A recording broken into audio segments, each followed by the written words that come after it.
வரவிருக்கும் 2026 சட்டசபை தேர்தலை முன்னிட்டு பாஜக மற்றும் அதிமுக கூட்டணிக்குள் அதிகார பகிர்வு, இடஒதுக்கீடு, முக்கிய பதவிகள் போன்ற விவகாரங்கள் தீவிரமாக பேசப்பட்டு வருகின்றது. பாஜக கூட்டணியில் தங்களின் பங்கு அதிகரிக்க வேண்டும் என்ற வலியுறுத்தலுடன் மொத்தம் 6 அமைச்சர் பதவிகளை கோரியுள்ளது. அதில் 3 முக்கிய துறைகளை கோரியுள்ளனர். அறநிலைத்துறை, பள்ளி கல்வித்துறை, சட்டத்துறை பாஜக கையில் இருக்க வேண்டும் என அவர்கள் வலியுறுத்தி வருகின்றனர். மேலும் தமிழ்நாட்டில் முதல் முறையாக துணை முதல்வர் பதவியையும் பாஜக கேட்க திட்டமிட்டு உள்ளதாக தகவல் வெளியாகியுள்ளது. மத்திய உள்துறை அமைச்சர் அமித் ஷா மற்றும் அதிமுக பொதுச் செயலாளர் எடப்பாடி கே பழனிசாமி இடையிலான சமீபத்திய சந்திப்பில் பாஜக தனது கோரிக்கைகளை வெளிப்படையாக முன்வைத்ததாக கூறப்படுகின்றது.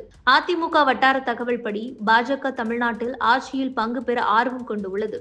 அதிமுக தலைமையிடமிருந்து உறுதிப்பாட்டை பெற வேண்டும் என பாஜக வலியுறுத்தியுள்ளது. மேலும் வரவிருக்கும் தேர்தலில் அதிக இடங்களில் போட்டியிடும் விருப்பத்தையும் பாஜக தெரிவித்துள்ளது. டெல்லியில் செய்தியாளர்களை சந்தித்து பேசிய இபிஎஸ், அமித்ஷாவுடனான பேச்சுவார்த்தை பயனுள்ளதாக இருந்தது. தமிழ்நாடு தொடர்பான முன்னேற்றங்கள் விவாதிக்கப்பட்டன. திமுகவை தோற்கடித்து ஆட்சியை பிடிப்பதே தேசிய ஜனநாயக கூட்டணியின் நோக்கம் என்று உறுதிபட கூறினார். மேலும் தமிழ்நாட்டில் என்டிஏவை அதிமுகவை வழிபடுத்தும் என அவர் தெளிவுபடுத்தினார். வி.கே. சசிகலா மற்றும் ஓ. பன்னீர்செல்வம் ஆகியோரை மீண்டும் கட்சிக்குள் சேர்ப்பது குறித்தும் கேட்டபோது அவர்களை அதிமுகவில் சேர்க்கும் எண்ணம் எங்களிடம் இல்லை என அவர் திட்டவட்டமாக பதிலளித்தார். கூட்டணி விவாதங்கள் டிடிவி தினகரனின் அமமுக குறித்து கேட்கப்பட்ட போது இது குறித்து எந்த ஊகமும் இல்லை. சில கட்சிகள் விவாதத்தில் உள்ளன. கூட்டணிக்கு எங்களிடம் வருவார்கள். அதை நாங்கள் தற்பொழுது வெளிப்படையாக வெளியிட விரும்பவில்லை. அவ்வாறு நடந்தால் அந்த நேரத்தில் உங்களுக்கு தெரிவிக்கப்படும் எனவும் கூறினார். இந்த சந்திப்பிற்கு முன்னதாக அமமுக தலைவர் டிடிவி தினகரன் இபிஎஸ்ஐ என்டிஏ முதல்வர் வேட்பாளராக